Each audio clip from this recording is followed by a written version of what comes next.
Hello students, आज हमने electrochemistry chapter start करना है। हम इलेक्ट्रोकेमिस्ट्री का फर्स्ट वीडियो लेक्चर डिस्कस करते हैं। तो आप लोग कॉपी पेन निकाल लें, फिर हम स्टार्ट करते हैं। इलेक्ट्रोकेमिस्ट्री में this electro means electric current कह लो या इसको इलेक्ट्रॉन्स कह लो, और chemistry means chemical bonding, some chemical forms और समथिंग अबाउट केमिकल्स। अब इलेक्ट्रिक करंट या इलेक्ट्रॉन्स को हम और अगर मॉडिफाई करें तो हम कह सकते हैं electrical energy. Okay, electrical energy. This electro means electrical energy and chemistry means chemical energy. तो basically electrochemistry is related to electrical energy and chemical energy. Electrochemistry is interconversion of electrical energy and chemical energies. कुछ systems ऐसे होंगे जिसमें हमने electrical energy को chemical energy में convert करना है, और कुछ सिस्टम्स ऐसे होंगे जिसमें केमिकल एनर्जी को इलेक्ट्रिकल एनर्जी में कन्वर्ट करना है। तो सबसे पहले हम देखते हैं कि what is electrical and chemical energy. इसमें छोटा सा डिफरेंस देखते हैं कि electrical energy is energy due to movement of electrons. Movement of electrons move करेंगे तो इलेक्ट्रिकल एनर्जी प्रोड्यूस होगी। और केमिकल एनर्जी है एनर्जी स्टोर्ड। देखिए वर्ड यूज हुआ है स्टोर्ड का। Energy stored in chemical bonds between atoms and molecules. Atoms के दरमियान जो केमिकल बॉन्ड्स प्रोड्यूस होते हैं उसमें जो एनर्जी स्टोर्ड होती है उसको केमिकल एनर्जी कहते हैं। तो electrical energy produced due to flow of electrons. जब इलेक्ट्रॉन्स फ्लो करेंगे तो इलेक्ट्रिकल एनर्जी प्रोड्यूस होगी। इलेक्ट्रॉन्स की वजह से, मूवमेंट ऑफ इलेक्ट्रॉन्स की वजह से या फ्लो ऑफ इलेक्ट्रॉन्स की वजह से जो एनर्जी होगी वो इलेक्ट्रिकल एनर्जी है।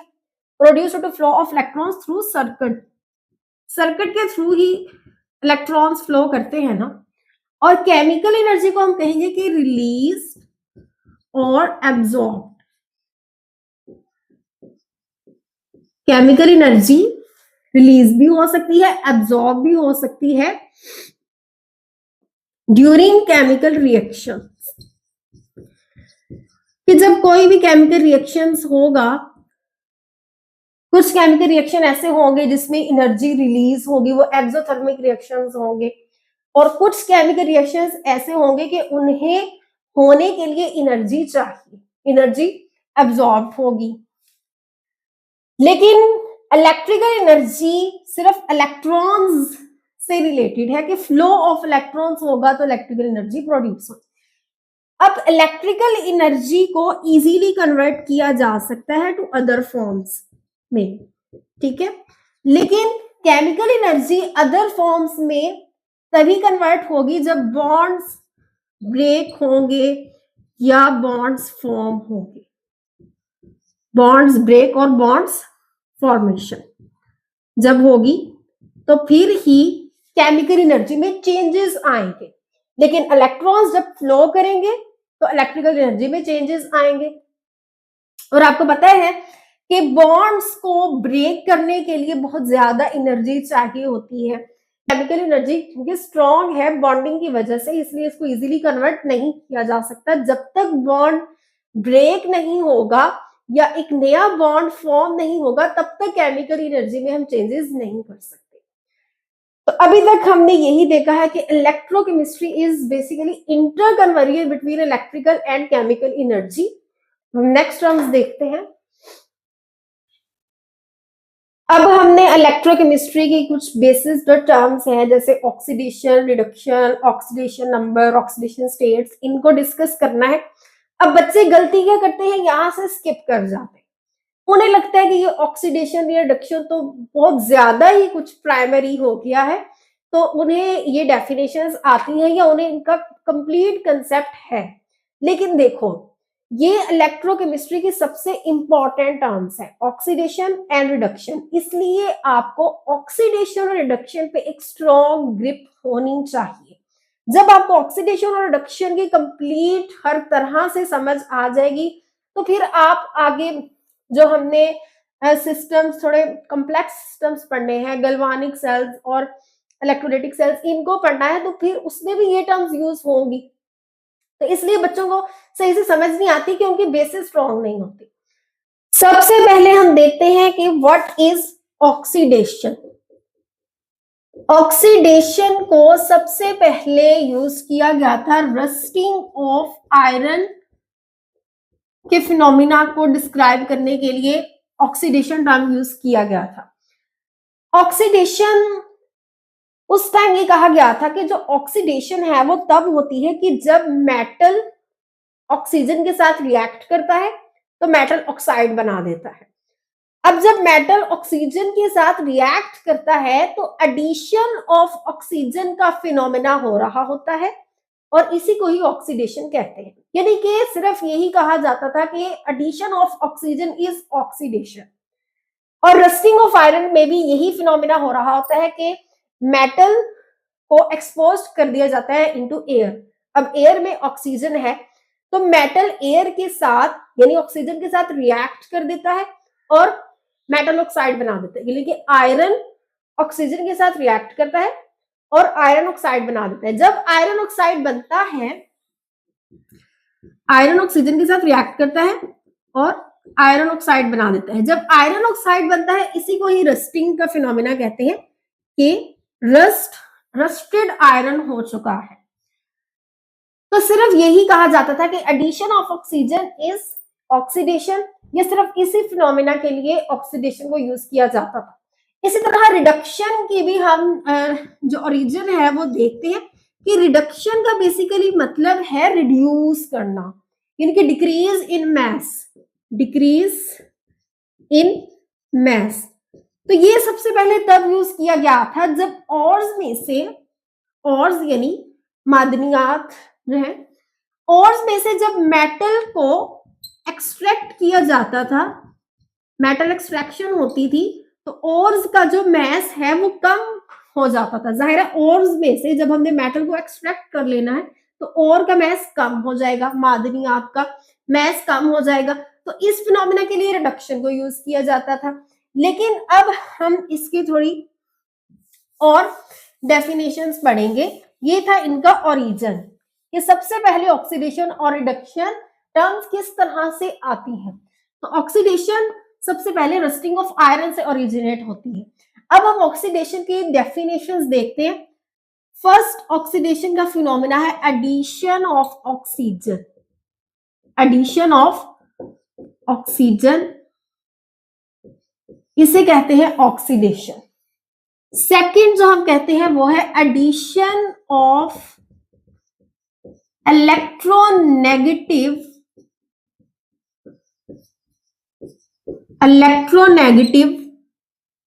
एटम।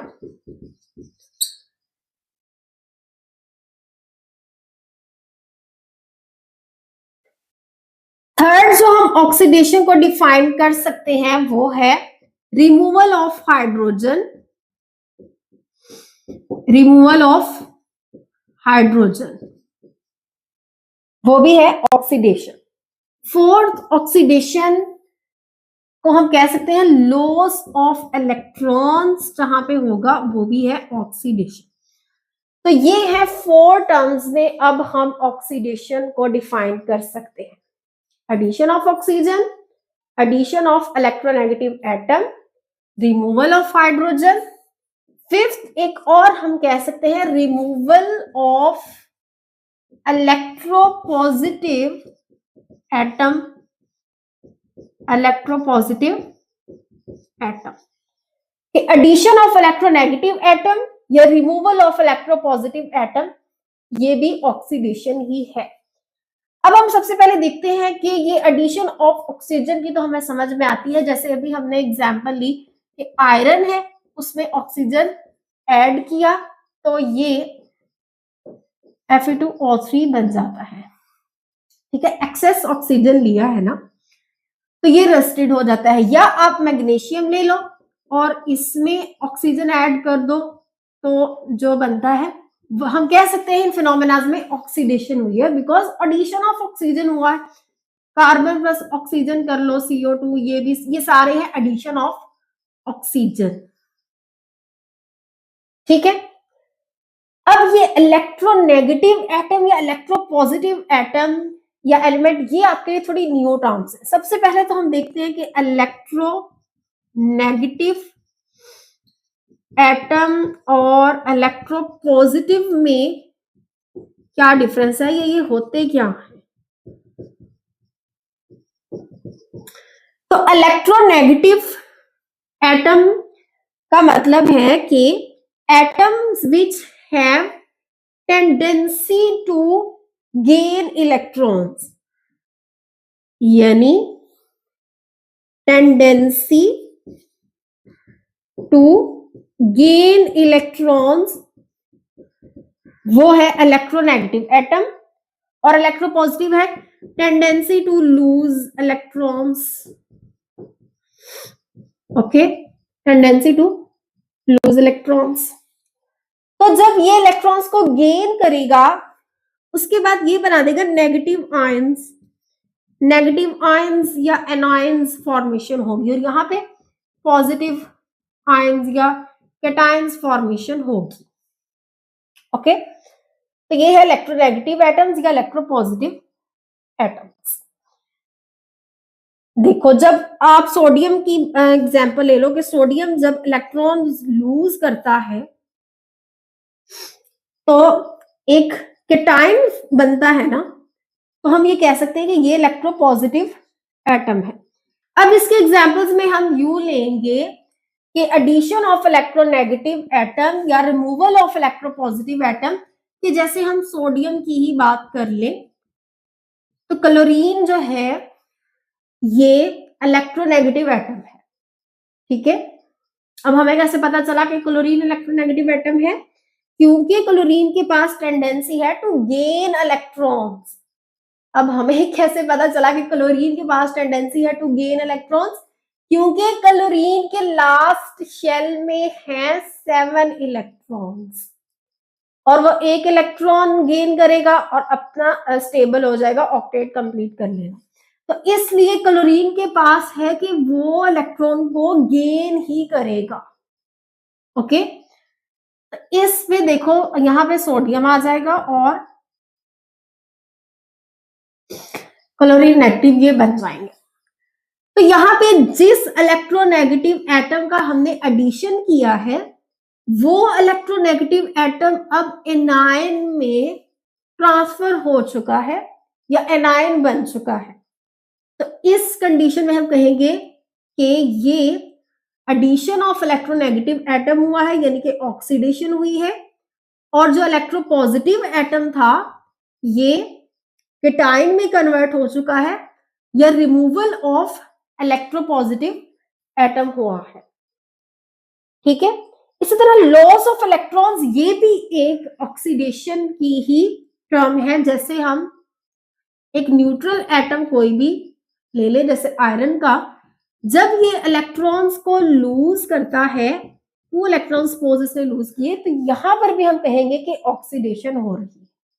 अब इन 2 एग्जांपल्स में आपको कहीं नजर आ रहा है कि ऑक्सीजन कहीं पे यूज हुआ हो? नहीं ना। इसलिए एडिशन ऑफ ऑक्सीजन तक ही ऑक्सीडेशन लिमिटेड नहीं है, बल्कि ये सारी डेफिनेशंस ऑक्सीडेशन में इंक्लूड है। कुछ और एग्जांपल्स भी देखते हैं।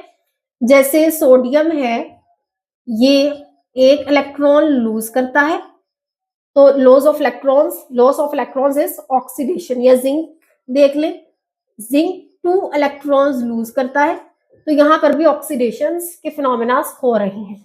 अब यहाँ पे कुछ बच्चे कंफ्यूज हो जाते हैं कि सोडियम ने 1 इलेक्ट्रॉन ही क्यों लूज किया और जिंक ने 2 इलेक्ट्रॉन्स ही क्यों लूज किए, या यहाँ पे आयरन ने भी 2 इलेक्ट्रॉन्स ही क्यों लूज किए।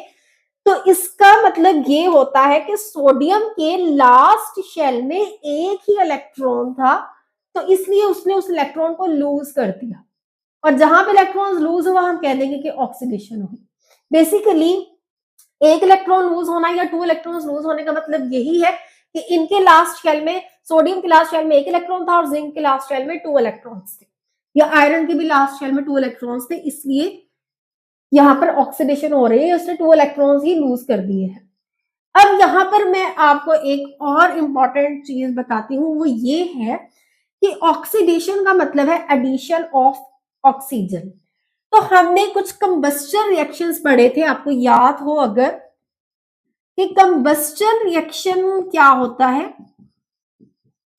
स्टोकियोमेट्री वाले चैप्टर में, कि कंबस्चन रिएक्शन भी है एडिशन ऑफ ऑक्सीजन ही होता है। कंबस्चन रिएक्शन भी या कोई भी substance reacting with oxygen is combustion reaction, या इसको बर्निंग प्रोसेस भी कहते हैं।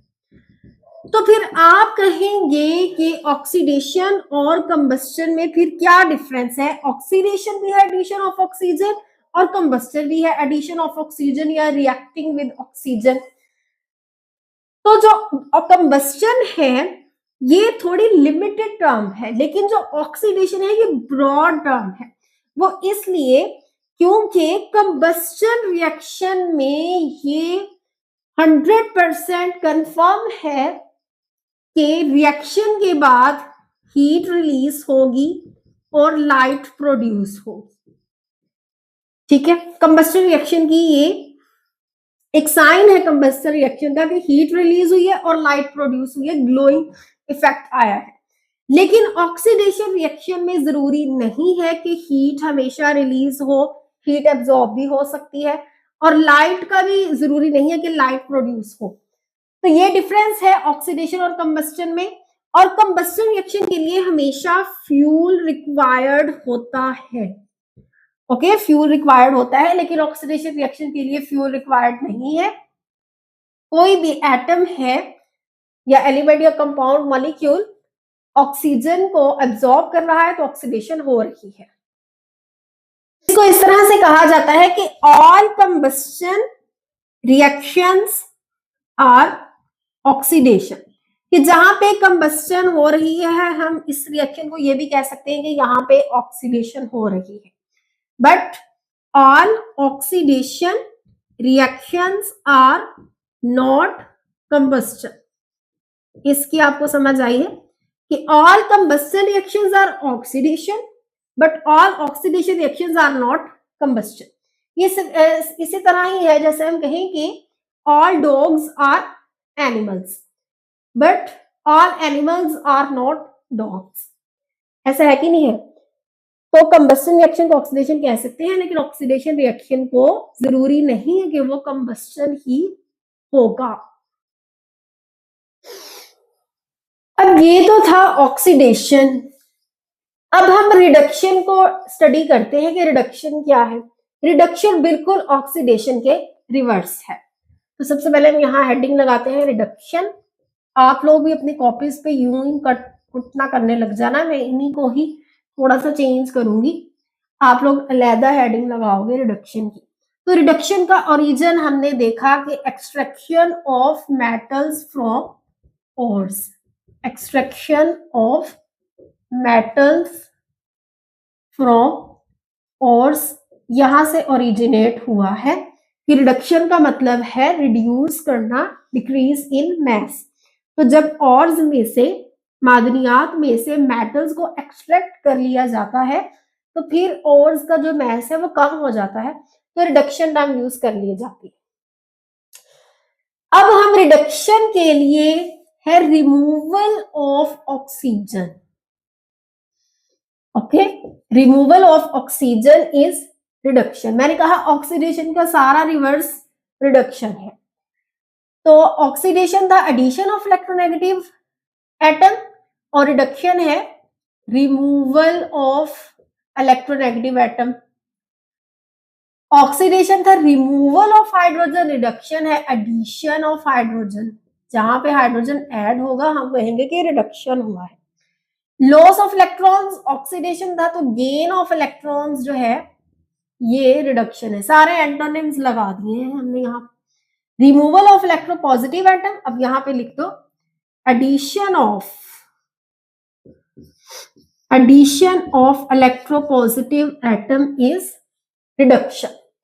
अब हम देखते हैं जरा इसकी एग्जांपल्स को, आपको समझ आएगी कि जैसे हम यहाँ पे लेते हैं एडिशन ऑफ हाइड्रोजन। सबसे सिंपलेस्ट है रिडक्शन के लिए जो यूज किया जाता है वो है एडिशन ऑफ हाइड्रोजन। तो यहाँ पर देखो अमोनिया के सिंथेसिस में हमने हाइड्रोजन को ऐड किया है, तो अमोनिया सिंथेसाइज हुआ है। हम कहेंगे यहाँ पे रिडक्शन हुई है। या कह लो कि यहाँ पे फ्लोरीन के साथ हमने हाइड्रोजन को ऐड किया है, तो 2HF हाइड्रोफ्लोरिक एसिड बना है, यहाँ पर भी रिडक्शन हुई है। अब रिमूवल ऑफ इलेक्ट्रोनेगेटिव एटम, इसको थोड़ा सा देखो कि हमारे पास एक ये रिएक्शन हो रहा है। अब हाइड्रोजन जो है ये इलेक्ट्रोपॉजिटिव एटम है। हाइड्रोजन के पास टेंडेंसी है कि वो इलेक्ट्रॉन को लूज कर सके। इलेक्ट्रोपॉजिटिव एटम हमने वही देखा था ना जो इलेक्ट्रॉन्स को लूज करता है और फिर बाद में कैटाइन बनाता है। तो यहाँ पर इस रिएक्शन में हाइड्रोजन ऐड हो रहा है, या ऊपर वाले में हम कह सकते हैं कि हाइड्रोजन ऐड हो रहा है, यानी कि एडिशन ऑफ इलेक्ट्रोपॉजिटिव एटम भी हमारे सेटिस्फाइड हो रही है कंडीशन। अब यहाँ पे बनता है प्लस HCl। इस रिएक्शन में देखो आप कि यहां से क्लोरीन रिमूव हुआ है, तो क्लोरीन एक इलेक्ट्रोनेगेटिव एटम है। क्लोरीन के पास टेंडेंसी है टू गेन इलेक्ट्रॉन्स, तो यहां से क्लोरीन रिमूव हुआ है और रिमूवल ऑफ इलेक्ट्रोनेगेटिव एटम भी है रिडक्शन। या हाइड्रोजन एक इलेक्ट्रोपॉजिटिव एटम है, इसे हमने ऐड किया तो यहां पर भी हो गई है रिडक्शन। अब एक और एग्जांपल देखो कि जिंक ऑक्साइड प्लस कार्बन। अब कार्बन भी है एक इलेक्ट्रोपॉजिटिव एटम, ठीक है। अब आप लोग इस चीज से कंफ्यूज ना हो कि हम ऐसे रैंडम कहे जा रहे हैं कि कोई एटम जो है वो इलेक्ट्रोपॉजिटिव है और कोई इलेक्ट्रोनेगेटिव है। तो आप ये कुछ थोड़े बहुत एटम्स हैं, इनको याद कर लो कि कौन इलेक्ट्रोनेगेटिव है कौन इलेक्ट्रोपॉजिटिव है, जो ज्यादा फेमिलियर है, नोन है। जैसे हाइड्रोजन को याद कर लो कि ये इलेक्ट्रोपॉजिटिव है, क्लोरीन इलेक्ट्रोनेगेटिव है, और जो कार्बन है ये इलेक्ट्रोपॉजिटिव है। इस तरह 2-4 है, इनको याद कर लो। अगर आपको ज्यादा समझ नहीं आती कि ये इलेक्ट्रोनेगेटिव क्यों है इलेक्ट्रोपॉजिटिव क्यों है, वैसे इसका कंसेप्ट भी आज हमने देखना है। अगर आपको पीरियोडिक टेबल याद हो तो फिर ये चीजें प्रेडिक्ट करना बहुत ही इजी है कि कार्बन जो है ये 4A ग्रुप में है, इसके लास्ट शेल में 4 इलेक्ट्रॉन्स है, और इसकी 2 तरह से ऑक्सीडेशन नंबर हो सकती है। वो सारा आज हम देखेंगे कि इस तरह से ये इलेक्ट्रोनेगेटिव है या इलेक्ट्रोपॉजिटिव है। ये वाला लेक्चर लेने के बाद भी आपको काफी हद तक आप प्रेडिक्ट कर पाएंगे कि कौन सा एटम इलेक्ट्रोपॉजिटिव है, किस एटम के पास टेंडेंसी है टू गेन इलेक्ट्रॉन्स और किस एटम के पास टेंडेंसी है टू लूज इलेक्ट्रॉन्स। जब हम रूल्स को डिस्कस करेंगे ऑक्सीडेशन स्टेट वाले, फिर आपको ये चीज ज्यादा क्लियर होगी। तो यहाँ पर देखो जो कार्बन है ये इलेक्ट्रोपॉजिटिव एटम है, इसका एडिशन हो रहा है, तो addition of electropositive is reduction. लेकिन ये रिएक्ट करने के बाद जिंक और प्लस कार्बन मोनोऑक्साइड बना देता है। अब इस रिएक्शन में ये जो ऑक्सीजन है ये भी रिमूव हो गया, यहां से तो रिएक्टेंट से तो रिमूव हो गया ना, इस यहां से इस जिंक से ये रिमूव हुआ है, तो हम कहेंगे कि जिंक की यहां पर रिडक्शन हुई है। ओके, और इसके अलावा गेन ऑफ इलेक्ट्रॉन्स, इसकी भी कुछ एग्जांपल्स हैं। जैसे क्लोरीन ले लो, ये यहाँ पे इलेक्ट्रॉन्स को गेन करता है और बनाता है क्लोरीन नेगेटिव आयंस। ये सेकंड एग्जांपल है कॉपर की, कॉपर। अब हमने पढ़ने हैं रिडॉक्स रिएक्शंस, हेडिंग लगाएंगे रिडॉक्स रिएक्शंस। रिडॉक्स रिएक्शंस का मतलब है कि डेफिनेशन लिखने लगे हैं कि when oxidation and reduction happens simultaneously simultaneously का मतलब है कि at the same time oxidation भी हो रही है और रिडक्शन भी हो रही है। तो ऐसे रिएक्शन को हम कहते हैं redox reactions. Okay, redox reactions. तो रिडॉक्स रिएक्शंस में बेसिकली होता क्या है, नेट ट्रांसफर ऑफ इलेक्ट्रॉन्स होता है, net transfer of electrons from one species to another. Net का मतलब है टोटल, ओवरऑल, कि ओवरऑल ट्रांसफर ऑफ इलेक्ट्रॉन्स है from one species to another. और रिडॉक्स रिएक्शन में जो नंबर ऑफ इलेक्ट्रॉन्स लॉस्ट है is always equal to number of electrons gained, के एक स्पीशी ने जितने नंबर ऑफ इलेक्ट्रॉन्स लूज किए हैं और दूसरी स्पीशी जितने नंबर ऑफ इलेक्ट्रॉन्स गेन कर रही है, वो जो नंबर ऑफ इलेक्ट्रॉन्स है वो इक्वल होंगे। अगर 2 इलेक्ट्रॉन्स लूज किए एक स्पीशी ने, तो वही 2 इलेक्ट्रॉन्स कोई दूसरी स्पीशी गेन कर लेगी। तो बेसिकली एक इलेक्ट्रिकल न्यूट्रलिटी है जो मेंटेन रहती है। इलेक्ट्रिकल न्यूट्रलिटी का मतलब है कि total positive charge is equal to total negative charge. Electrical neutrality preserve रहेगी, मेंटेन रहेगी रिडॉक्स रिएक्शंस में। सिस्टम में कोई एक्स्ट्रा चार्ज नहीं होगा, बल्कि सिस्टम बैलेंस होगा। बैलेंस और न्यूट्रल तभी होगा ना जब इसके ऊपर कोई चार्ज नहीं होगा। अगर चार्ज प्रेजेंट है तो ये इस चीज को इंडिकेट कर रहा है कि अभी उसके पास टेंडेंसी है कि वो या तो इलेक्ट्रॉन्स को गेन कर सकता है या लूज कर सकता है, यानी वो अभी स्टेबल नहीं है। तो इलेक्ट्रिकल न्यूट्रलिटी मेंटेन रहती है रिडॉक्स रिएक्शंस में। और रिडॉक्स रिएक्शन से रिलेटेड बहुत इंपॉर्टेंट है कि ऑक्सीडेशन और रिडक्शन साइमल्टेनियसली होंगे एट द सेम टाइम। वैसे भी ऑक्सीडेशन और रिडक्शन कभी भी आइसोलेटेडली नहीं होते। ओके, ऑक्सीडेशन का फिनोमिना एंड रिडक्शन का जो फिनोमिना है ये एक साथ ही होता है। जब भी होगा साइमल्टेनियसली होगा, एट द सेम टाइम दोनों प्रोसेसेस अकर होंगे। ऐसा नहीं होगा कि अकेली ऑक्सीडेशन होगी या रिडक्शन होगी। अब ऐसा क्यों है? ऑक्सीडेशन रिडक्शन के बगैर नहीं होती और रिडक्शन ऑक्सीडेशन के बगैर नहीं होती, दोनों एक दूसरे पर डिपेंड करते हैं।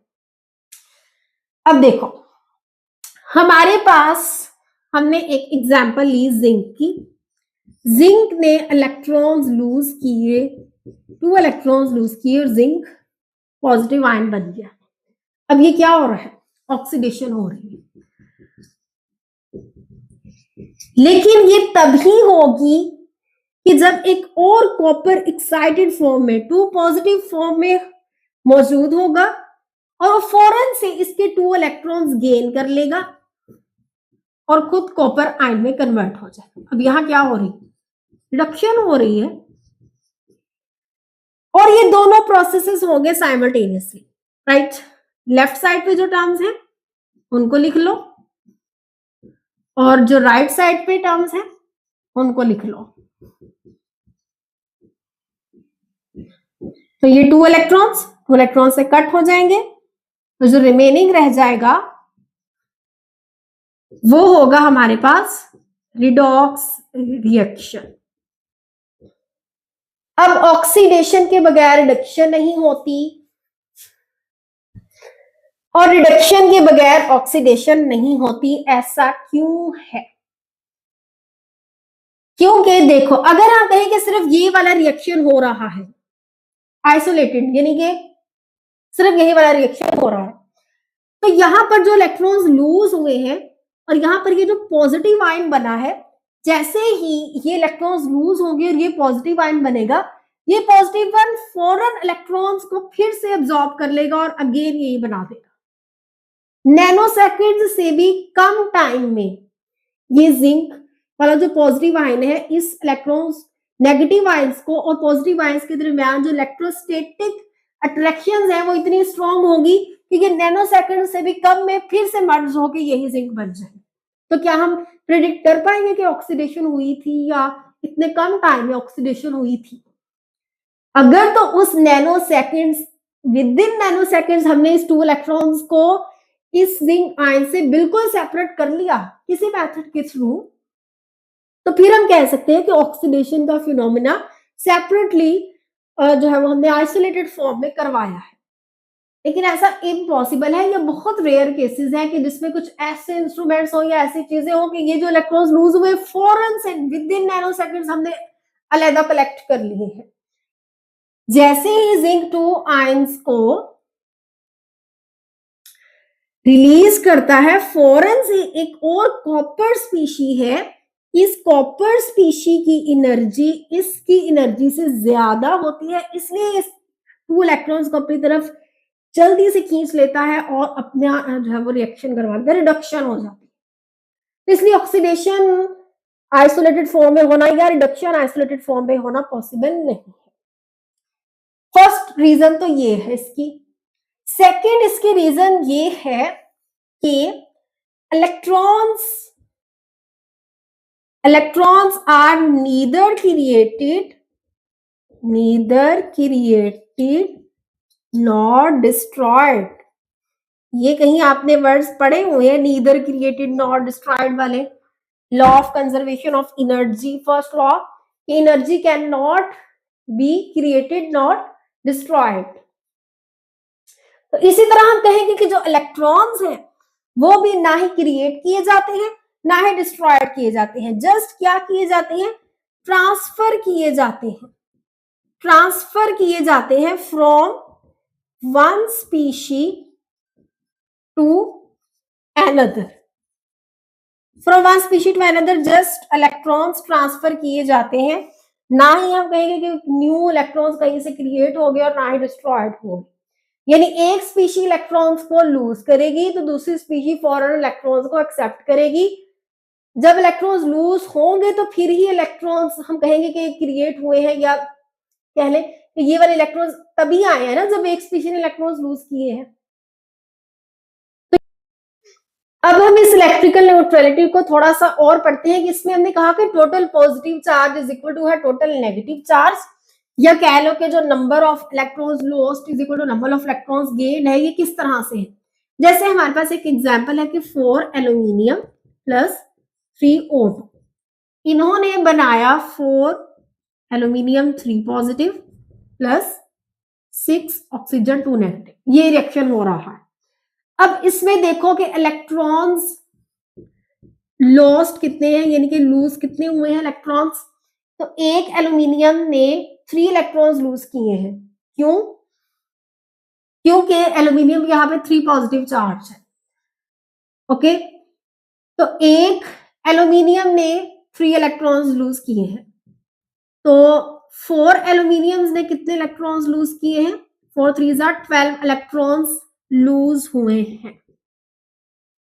अब अगर हम इलेक्ट्रॉन्स गेन की बात देखें तो एक ऑक्सीजन ने 2 इलेक्ट्रॉन्स गेन किए हैं, ये 2 नेगेटिव इस चीज को शो कर रहा है कि ऑक्सीजन ने 2 इलेक्ट्रॉन्स गेन किए हैं। अब यहाँ पे एक ऑक्सीजन नहीं है बल्कि 6 ऑक्सीजन है, तो 6 ने फिर कितने इलेक्ट्रॉन्स गेन किए, उसने भी 6 2 12 इलेक्ट्रॉन्स गेन किए। ओके, तो इसी तरह ये भी एक ऑक्सीडेशन रिडक्शन की ही एग्जांपल है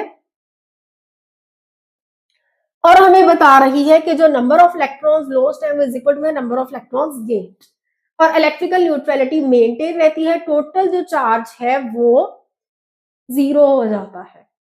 अब हम एक छोटी सी जनरल इंफॉर्मेशन है उसको देखते हैं कि जो फोटोसिंथेसिस का फिनोमिना है, फोटोसिंथेसिस का एक तो फिनोमिना और एक रेस्पिरेशन का, यहां पर जो रिएक्शंस हो रहे हैं ये भी है रिडॉक्स रिएक्शंस। पहले हम रिएक्शन लिखते हैं कि फोटोसिंथेसिस में ये वाला रिएक्शन हो रहा होता है, कार्बन डाइऑक्साइड प्लस वाटर मिलते हैं और फिर ग्लूकोज बनता है और ऑक्सीजन।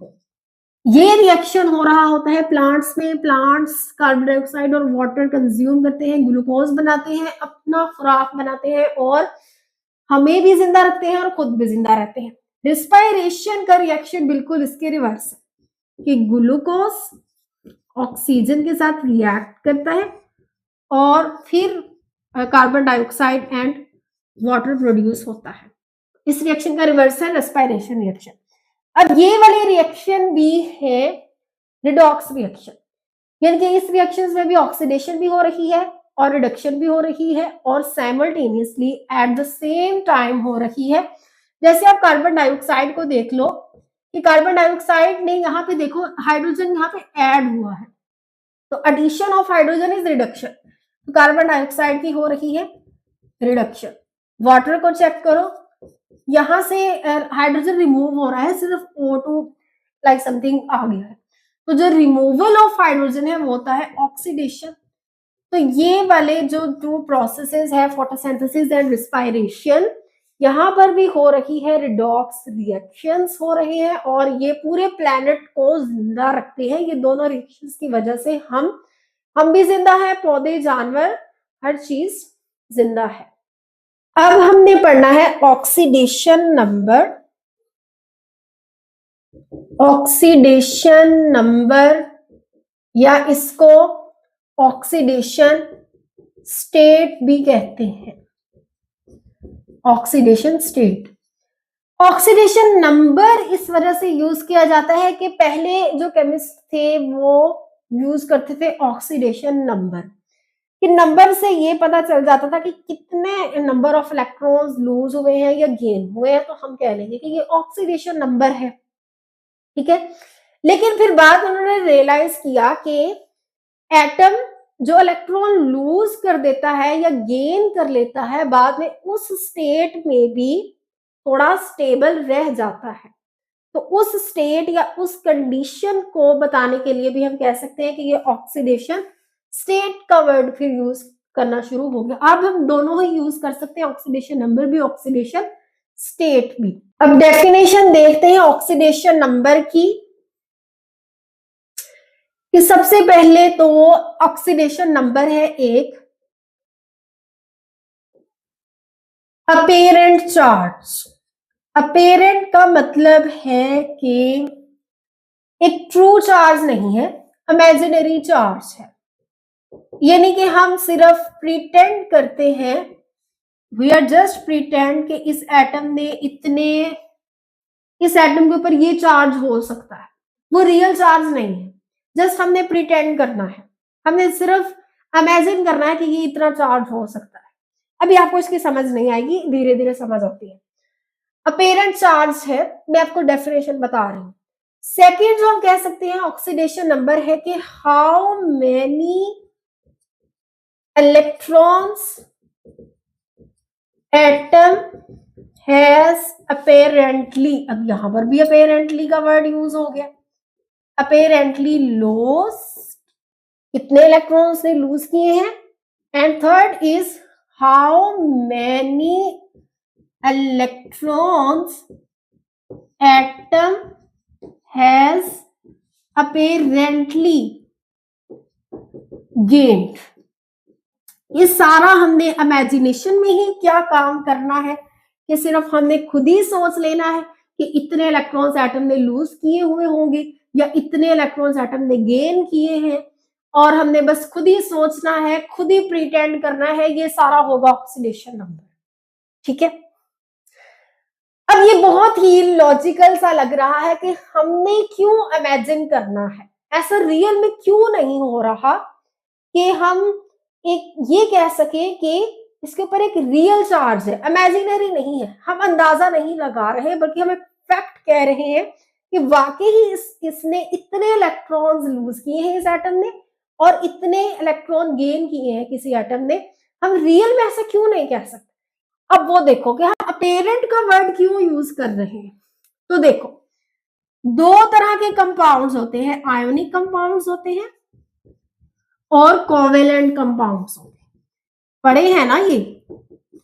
तो आयोनिक कंपाउंड्स कब बनते हैं कि जब कंप्लीट ट्रांसफर ऑफ इलेक्ट्रॉन्स हो जाता है।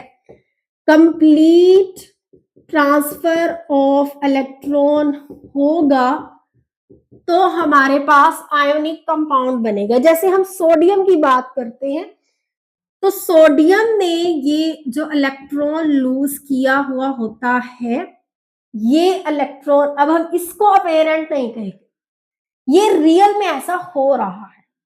एक्चुअली इस सोडियम ने वाकई ही पूरा एक इलेक्ट्रॉन लूज किया है और इसके ऊपर ये जो चार्ज आया है पॉजिटिव, ये अपेरेंट नहीं है बल्कि ये ट्रू चार्ज है।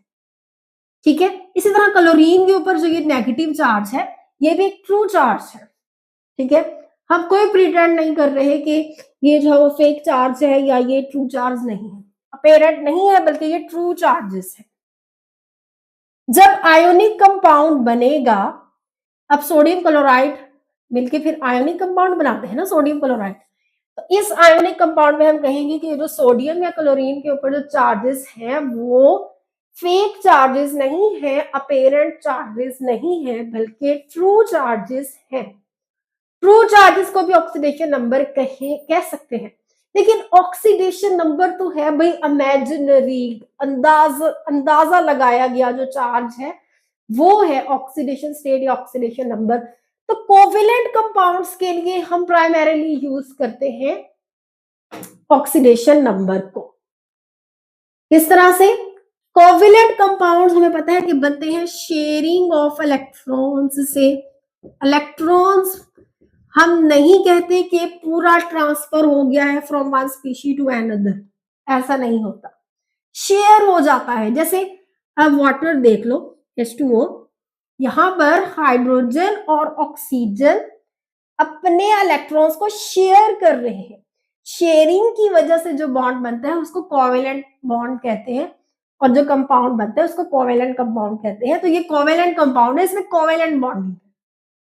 ठीक है, तो जब इलेक्ट्रॉन शेयर होता है ना, ठीक है, दो एटम्स के दरमियान इलेक्ट्रॉन्स शेयरिंग जब होगी तो उन दो एटम्स में से जो ज्यादा इलेक्ट्रॉन नेगेटिव होगा वो इलेक्ट्रॉन्स को थोड़ा सा ज्यादा अपनी तरफ खींच लेगा और दूसरे को थोड़ा सा कम प्रोवाइड करेगा। हो शेयरिंग ऑफ इलेक्ट्रॉन्स ही रही है, लेकिन जो ज्यादा इलेक्ट्रोनेगेटिव है, मोर इलेक्ट्रोनेगेटिव, इसके पास टेंडेंसी है कि ये ज्यादा इलेक्ट्रॉन्स को अपनी तरफ खींच सकता है। ये मोर इलेक्ट्रोपॉजिटिव है, इसके पास टेंडेंसी है कि वो ये इलेक्ट्रॉन्स को ज्यादा लूज कर सकता है। और ऑक्सीजन के पास टेंडेंसी है कि ये ज्यादा इलेक्ट्रॉन्स को अपनी तरफ अट्रैक्ट कर सकता है, गेन कर सकता है, क्योंकि इसकी इलेक्ट्रोनेगेटिविटी ज्यादा है। तो जब कोवेलेंट बॉन्ड बनता है दो एटम्स के दरमियान में, तो एक एटम ज्यादा इलेक्ट्रोनेगेटिव होता है और दूसरा ज्यादा इलेक्ट्रोपॉजिटिव होता है।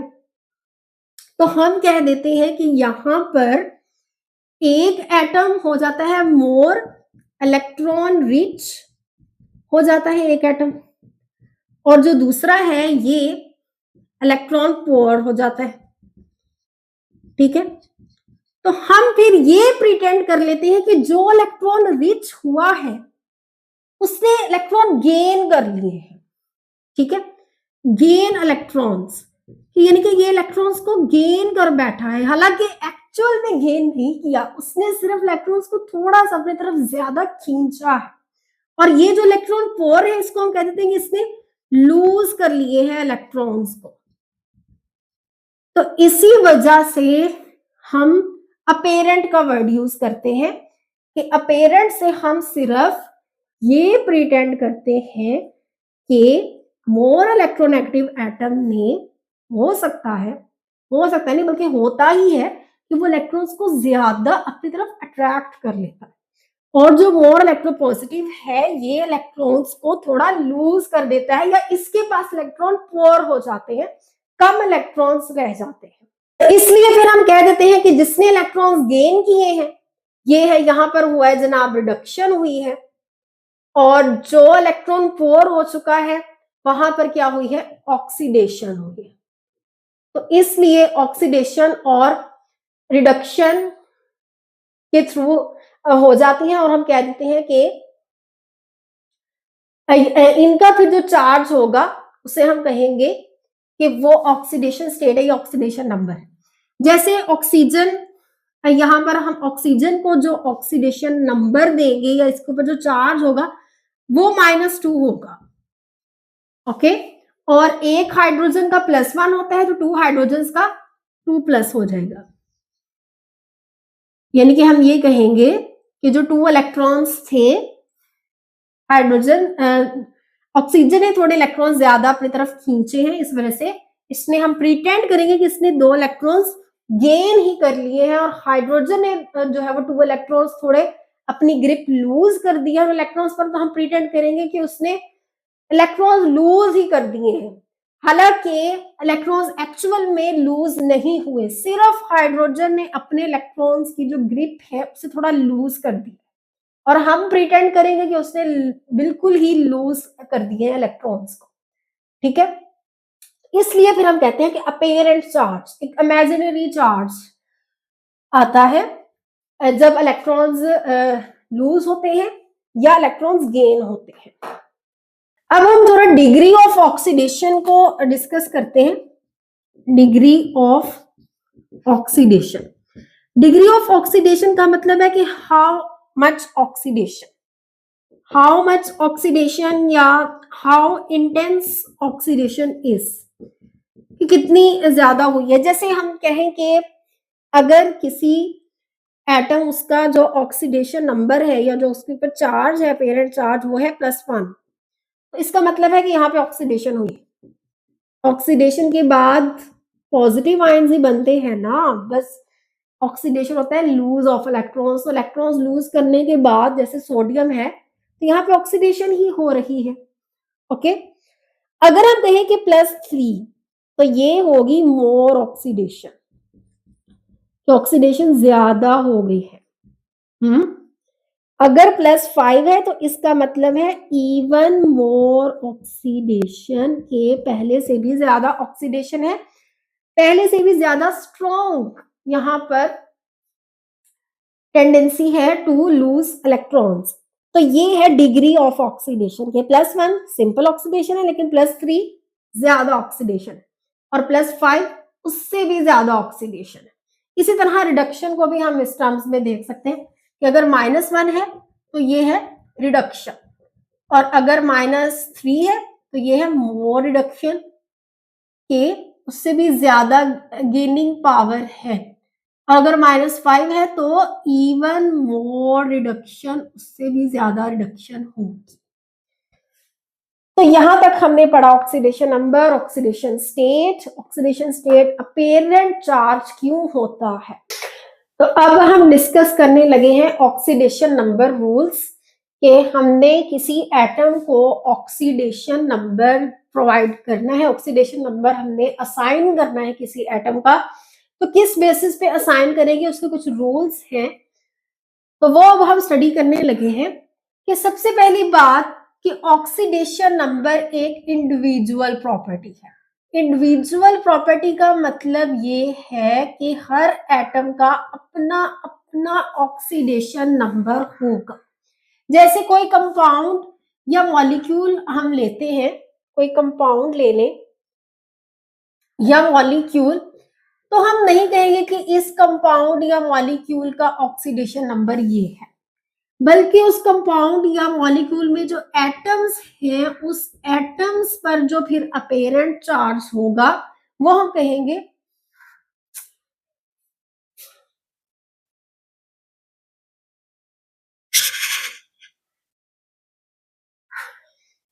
उस एटम पर जो अपेरेंट चार्ज होगा उसे हम कहेंगे कि वो है ऑक्सीडेशन नंबर।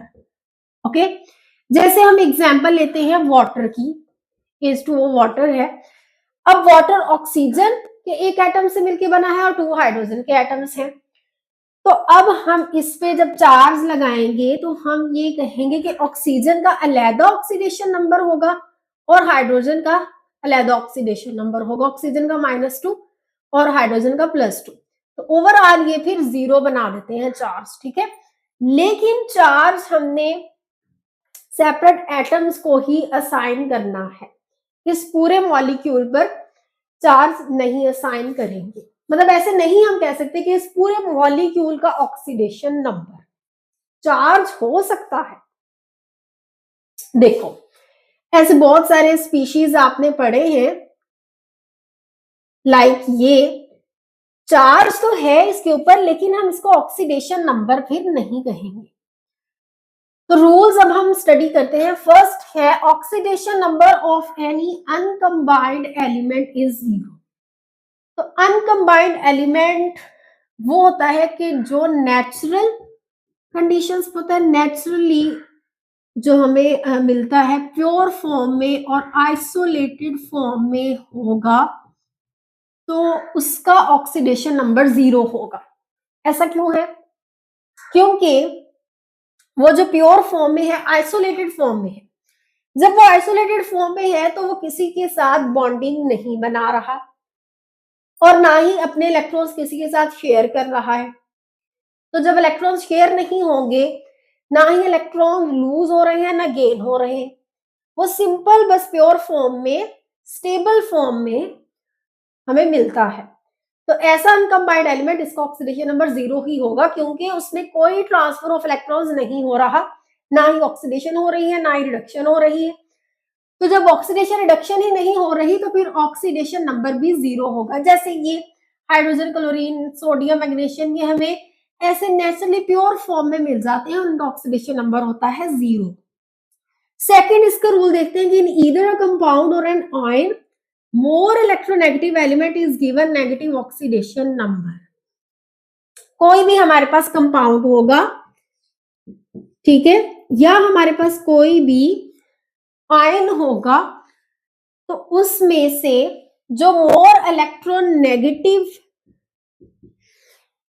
एलिमेंट होगा उसका नेगेटिव, हमेशा नेगेटिव ऑक्सीडेशन नंबर ही होगा।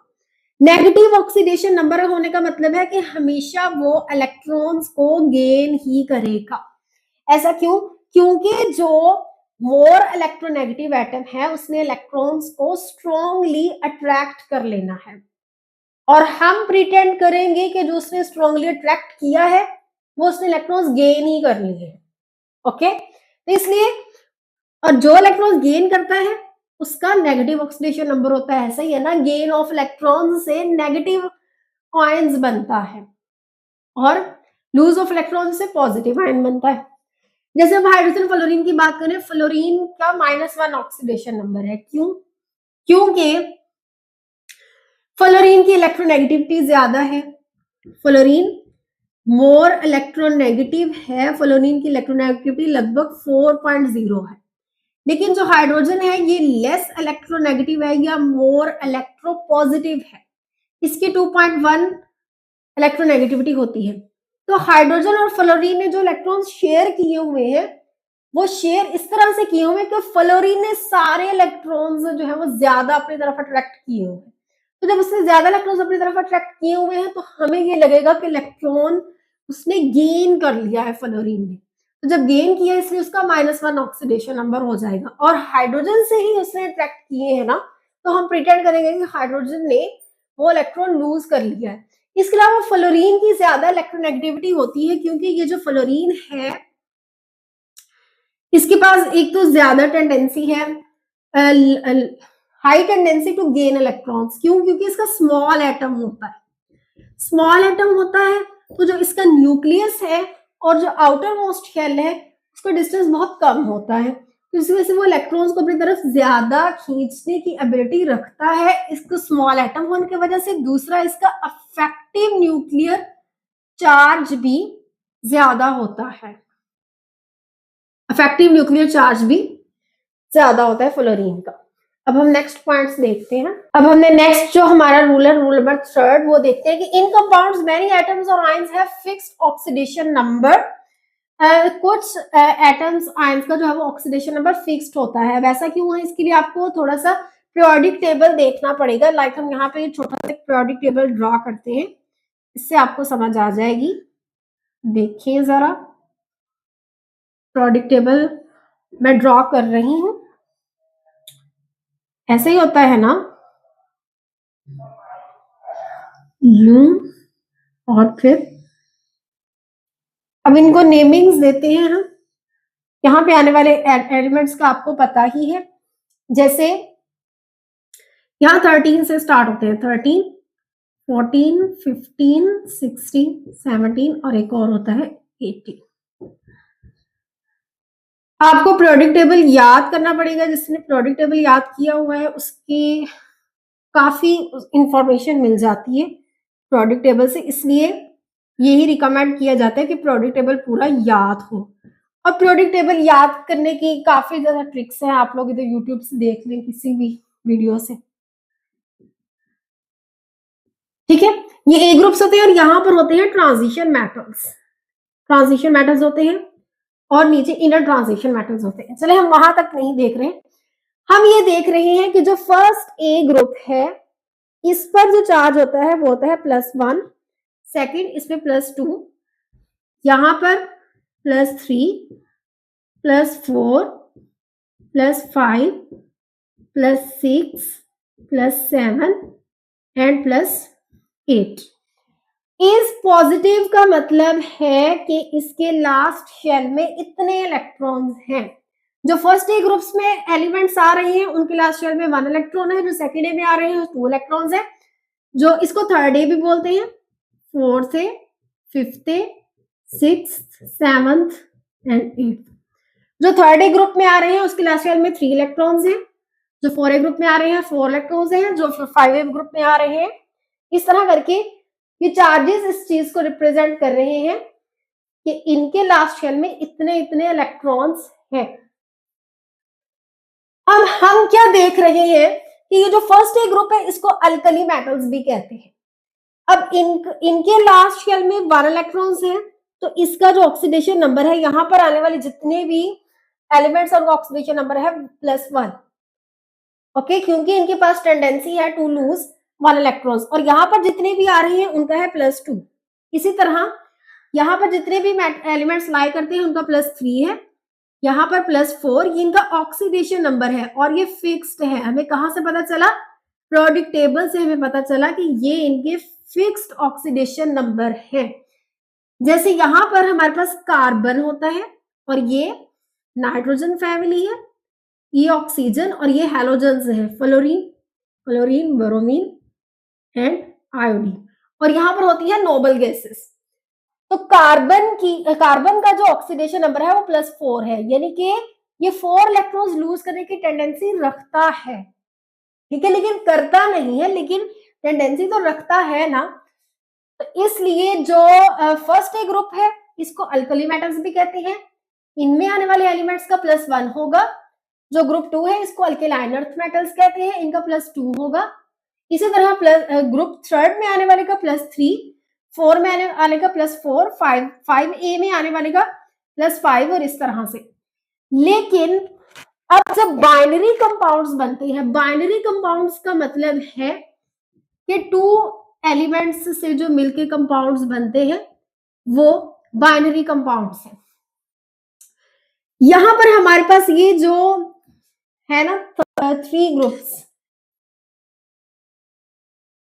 ये वाले, इन पर आपने गौर करनी।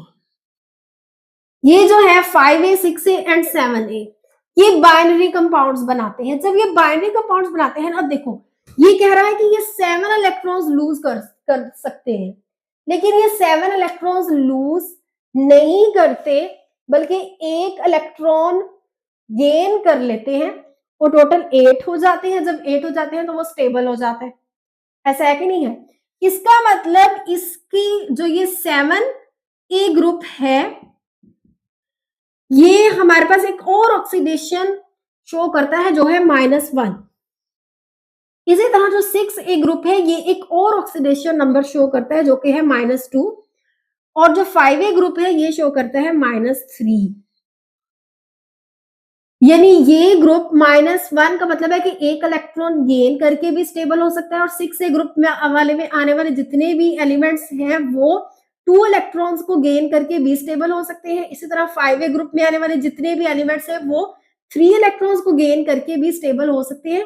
इन तीनों ग्रुप्स की एक एक्स्ट्रा एडिशनल जो ऑक्सीडेशन नंबर्स के चार्जेस हैं वो ये है, और ये भी फिक्स्ड है, ठीक है। हेलोजेंस का -1 होगा, और ऑक्सीजन और यहाँ पर आने वाले जो एलिमेंट्स हैं इनका -2 भी हो सकता है, +6 भी हो सकता है, और बाकी का जो है वो इसी तरह से, क्योंकि इनके पास ऐसे गेन करने की टेंडेंसी ज्यादा है।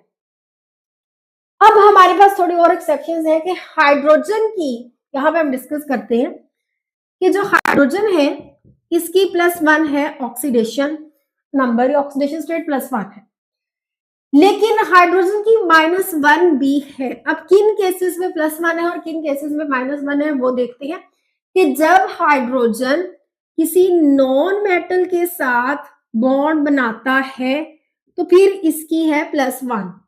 ऐसा क्यों है?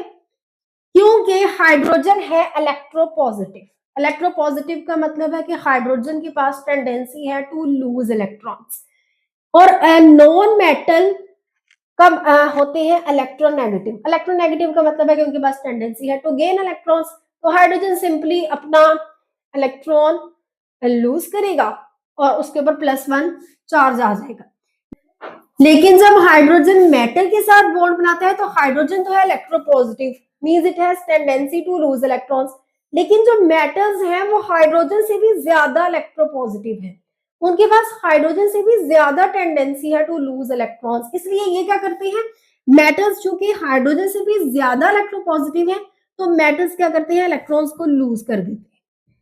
अब जैसे ही इलेक्ट्रॉन लूज करेंगे तो हाइड्रोजन फिर अपना डुबलेट कंप्लीट करने के लिए उस इलेक्ट्रॉन को एक्सेप्ट कर लेगा, इलेक्ट्रॉन को गेन कर लेगा या एक्सेप्ट कर लेगा, और जहां पर ये इलेक्ट्रॉन को एक्सेप्ट करेगा, गेन ऑफ इलेक्ट्रॉन्स होगा, इसका मतलब है कि वो नेगेटिव ऑक्सीडेशन शो कर रहा है।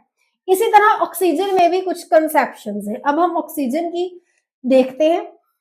ऑक्सीजन की जो नॉर्मल हमारे पास ऑक्सीडेशन नंबर है वो -2 है, क्योंकि देखिए ऑक्सीजन 6 ग्रुप में लाई कर रहा है, इसकी +6 भी है लेकिन -2 भी है, ठीक है। ऑक्सीजन की नॉर्मल ऑक्सीडेशन नंबर तो -2 है, लेकिन जब हम परऑक्साइड्स की बात करते हैं, परऑक्साइड्स जैसे कि H2O2 हो गया, Na2O2 हो गया, पर ऑक्साइड्स में 2 ऑक्सीजन एटम्स आते हैं और ये ऑक्सीजन इस तरह से बॉन्ड बना देते हैं। पर ऑक्साइड्स में ऑक्सीजन इस तरह से एग्जिस्ट करता है। अब एक सिंगल ऑक्सीजन का तो -2 है, लेकिन जब एक सिंगल ऑक्सीजन इस तरह से बॉन्डेड हो जाएगा, अपने इलेक्ट्रॉन्स को शेयर करेगा, तो एक इलेक्ट्रॉन यहाँ पर आ जाएगा और एक इलेक्ट्रॉन यहाँ पर आ जाएगा। ऐसा ही है ना, सिंगल ऑक्सीजन का तो -2 है, लेकिन जब हम परऑक्साइड्स की बात करेंगे तो वहां पर ऑक्सीजन का हो जाएगा -1, क्योंकि वहां पर ऑक्सीजन इस तरह से बॉन्ड बना रहा होता है। तो परऑक्साइड्स के केस में ऑक्सीजन होगा -1, लेकिन ये जो F2O केस है इसमें होगा ऑक्सीजन +2। वही सिंपल इसकी रीजन है कि जो फ्लोरीन है वो बहुत ज्यादा इलेक्ट्रोनेगेटिव है, तो यहाँ पे 2 फ्लोरीन्स लगे हुए हैं, एक फ्लोरीन ज्यादा इलेक्ट्रोनेगेटिव है तो वो ऑक्सीजन का इलेक्ट्रॉन अपनी तरफ ज्यादा अट्रैक्ट कर लेगा, गेन कर लेगा, लेकिन यहाँ पर 2 ऑक्सीजन लगे हुए हैं तो दोनों फ्लोरीन ऑक्सीजन के दोनों इलेक्ट्रॉन्स को अपनी तरफ अट्रैक्ट कर लेंगे, तो ऑक्सीजन के पास फिर क्या आ जाएगा, ये 2 इलेक्ट्रॉन्स थे उसके पास लेकिन दोनों ही उसने लूज कर दिए और पॉजिटिव साइन आ जाएगा। नेक्स्ट रूल है कि oxidation number of an element in a monoatomic ion is always the same as the charge on ion. Monoatomic ion वो आयन होता है, ion made up of single atom, जैसे ये chlorine है, aluminium है, या इसके अलावा सोडियम ले लो, magnesium, oxygen and that's all, ये सारे ये सिंगल एटम्स है ना, सिंगल एटम्स के आयंस हैं, तो इसलिए ये मोनोटॉमिक आयंस है। अब मोनोटॉमिक आयंस का जो चार्ज होगा वही इसका ऑक्सीडेशन नंबर होगा। जैसे इसके ऊपर चार्ज है -1, चार्ज है -1, तो इसका जो ऑक्सीडेशन नंबर है वो भी है -1। इसका चार्ज है +3 तो इसका ऑक्सीडेशन नंबर भी है +3। इसी तरह इन सब का। अब ऐसा क्यों है? क्योंकि ये जो चार्ज है ये रियल चार्ज है, ये हमें चार्ज क्या बता रहा है कि how many electrons has gained और लॉस्ट, और ऑक्सीडेशन नंबर भी हमें यही बताता होता है कि how many electrons has gained and lost. इसलिए हम कह सकते हैं कि जो मोनोटॉमिक आयंस है उनका जो चार्ज है वही इनका ऑक्सीडेशन नंबर है, क्योंकि ये चार्ज ही भी बता रहा है कि इतने इलेक्ट्रॉन्स लूज होंगे या इतने इलेक्ट्रॉन्स गेन होंगे, ठीक है। और यही इसका ऑक्सीडेशन नंबर होगा, क्योंकि ऑक्सीडेशन नंबर भी हमें यही इंफॉर्मेशन देता है।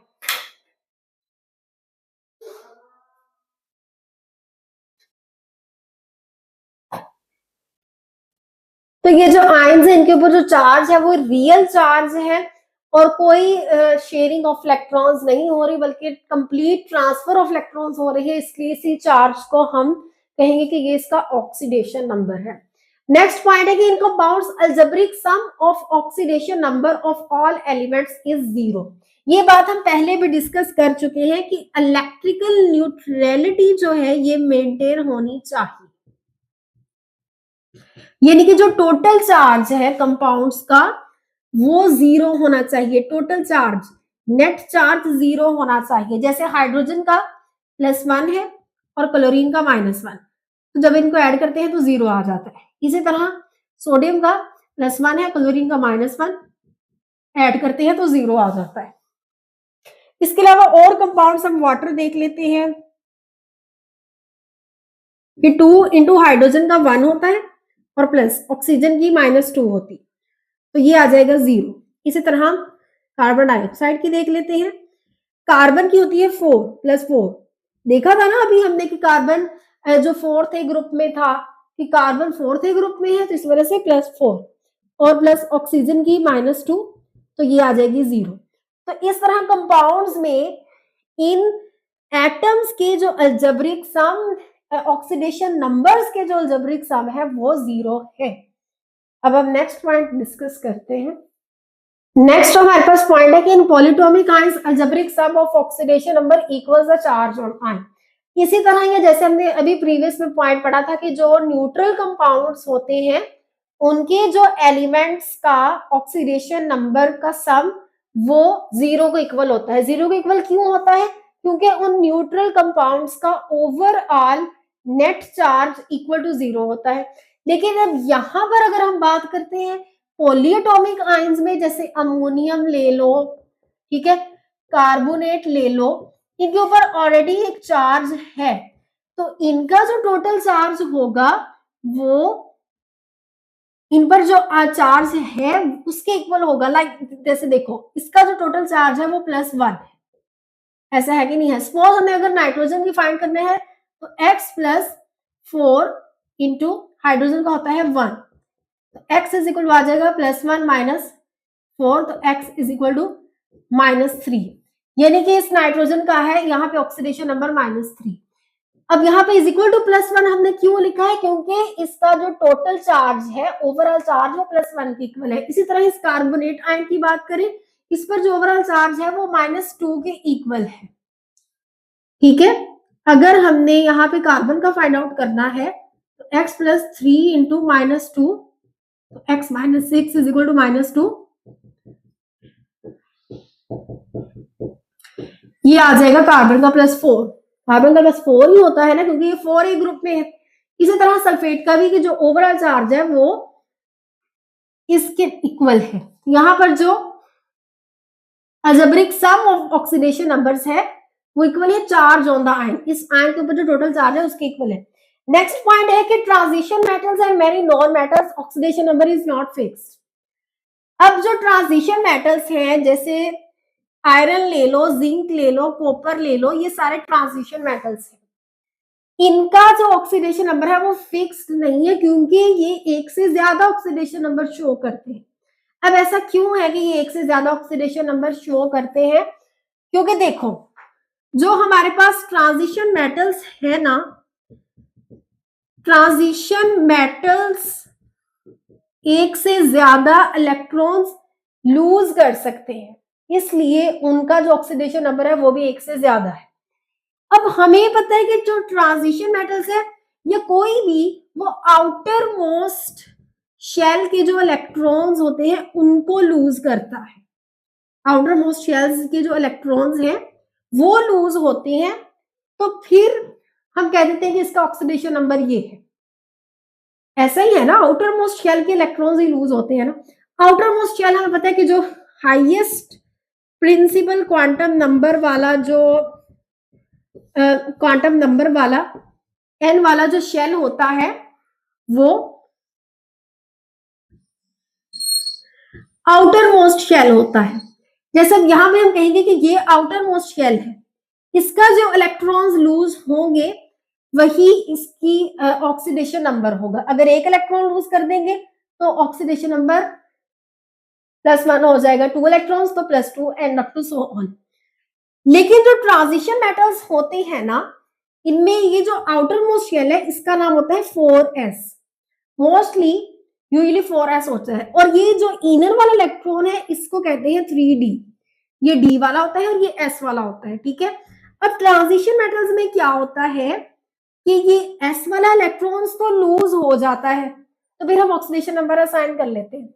लेकिन कभी कभी ऐसा होता है कि 3d की एनर्जी ज्यादा होती है देन 4s, तो 3d वाला इलेक्ट्रॉन जो इनर इलेक्ट्रॉन है वो भी लूज हो जाता है, इनर इलेक्ट्रॉन भी लूज हो जाता है, जिसकी वजह से इसकी मल्टीपल ऑक्सीडेशन नंबर्स आ जाते। अगर 4s वाला लूज होगा तो और ऑक्सीडेशन नंबर, अगर 3d वाला भी लूज हो रहा है तो ऑक्सीडेशन नंबर चेंज हो जाएगा। जैसे हम आयरन की बात करते हैं, आयरन जब अपने s वाले इलेक्ट्रॉन्स को लूज करता है, 2 इलेक्ट्रॉन्स लूज करता है आयरन, तो ये Fe2 पॉजिटिव बना देता है। लेकिन कभी ऐसा होता है कि आयरन का जो 3d वाला शेल है इसकी एनर्जी ज्यादा होती है, तो ये वाला इलेक्ट्रॉन भी लूज हो जाता है, s वाले दोनों भी लूज हो गए और d वाला भी एक लूज हो गया। अब आयरन ने 3 इलेक्ट्रॉन्स लूज किए हैं, तो अब इसकी ऑक्सीडेशन नंबर 3 पॉजिटिव हो गई है। आयरन F2 पॉजिटिव की फॉर्म में भी है, आयरन 3 पॉजिटिव की फॉर्म में भी है। क्यों? क्योंकि ये अपने 4s के इलेक्ट्रॉन्स भी लूज कर सकता है और 3d के इलेक्ट्रॉन्स भी लूज कर सकता है, इसलिए इसके more than 1 type of oxidation numbers हो जाएंगे। इसी तरह जब हम नॉन मेटल्स की बात करते हैं, नॉन मेटल्स की, तो वहां पर भी इसी तरह ही होता है कि more than 1 kind of chemical bonding हो सकती है। यानी हम नाइट्रोजन की बात करें N2, तो यहां पर इसका जो ऑक्सीडेशन नंबर है वो 0 होगा, ठीक है। लेकिन जब अमोनिया की बात हम करेंगे, यहां पर अब नाइट्रोजन 3 मोर हाइड्रोजन के साथ बॉन्डेड है और यहाँ पे नाइट्रोजन का -3 हो जाएगा। इसी तरह जब हम और नाइट्रोजन का कोई कंपाउंड लेंगे, वहां पे इसका ऑक्सीडेशन नंबर इससे भी ज्यादा चेंज होगा। तो ये लास्ट पॉइंट थोड़ा क्रिटिकल था कि जो ट्रांजिशन मेटल्स है इनका more than 1 type of oxidation number क्यों होता है, क्योंकि ये अपना आउटर मोस्ट शेल इलेक्ट्रॉन भी लूज कर सकते हैं और जो इनर में है उनको भी लूज कर सकते हैं, क्योंकि उसकी एनर्जी भी ज्यादा हो सकती है, लेकिन रेयर केसेस में होती है। तो यहां तक हम अपने इस लेक्चर को वाइंड अप करते हैं। नेक्स्ट वीडियो लेक्चर में हम ऑक्सीडेशन नंबर को फाइंड आउट कैसे करते हैं कंपाउंड में से, मॉलिक्यूल्स में से, वो देखेंगे। नेक्स्ट वीडियो में जल्दी अपलोड होती है, तब तक के लिए आप पढ़ते रहिए। All the very best. अस्सलाम वालेकुम।